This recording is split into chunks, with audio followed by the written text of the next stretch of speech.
Arsin bin Sanip, Kepala Desa Kohod, dilaporkan ke Bareskrim Mabes Polri atas dugaan keterlibatannya dalam kasus pemagaran laut sepanjang 16 km di Kabupaten Tangerang, Banten.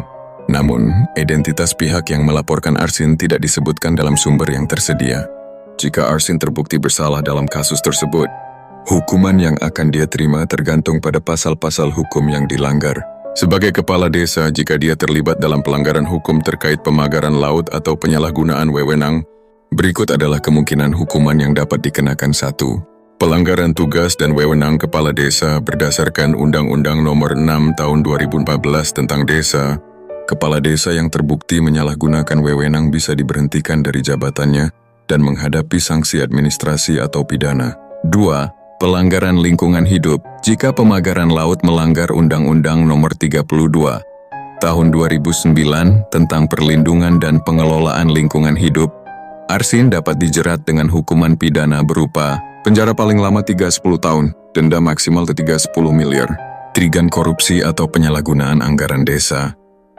Jika kasus tersebut melibatkan penyalahgunaan dana desa atau korupsi, sesuai Undang-Undang Nomor 31 Tahun 1999 tentang pemberantasan tindak pidana korupsi, hukumannya adalah penjara minimal 4 tahun hingga seumur hidup, denda minimal 200 juta hingga maksimal 1 miliar.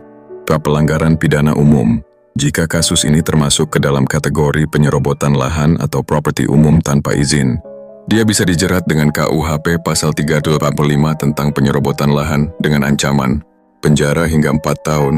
Hukuman tersebut akan diperberat jika terbukti ada kerugian besar pada masyarakat atau negara. Selain itu, dia juga bisa kehilangan hak untuk memimpin atau menjadi pejabat publik di masa depan. Proses hukumnya akan bergantung pada penyelidikan dan pembuktian oleh pihak berwenang. Dalam kasus pemasangan pagar laut di Kabupaten Tangerang, beberapa kejanggalan terkait Kepala Desa Kohod Arsin bin Sanip telah menjadi sorotan. Kepemilikan barang mewah yang tidak sesuai dengan penghasilan.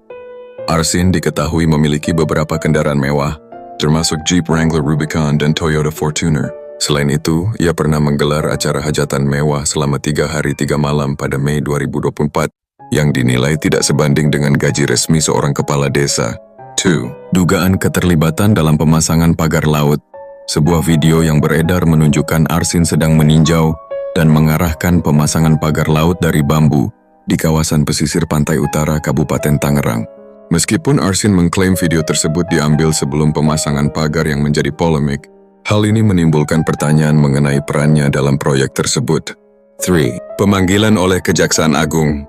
Arsin dipanggil oleh Kejaksaan Agung untuk memberikan keterangan dan diminta membawa dokumen berupa buku letter C Desa Kohod terkait kepemilikan hak atas area pemasangan pagar laut. Pemanggilan ini menunjukkan adanya dugaan keterlibatan Arsin dalam penerbitan sertifikat hak milik dan hak guna bangunan di wilayah perairan tersebut. Bagaimana menurut kalian? Apakah Kades Kohod ini benar terlibat dalam kasus pagar laut?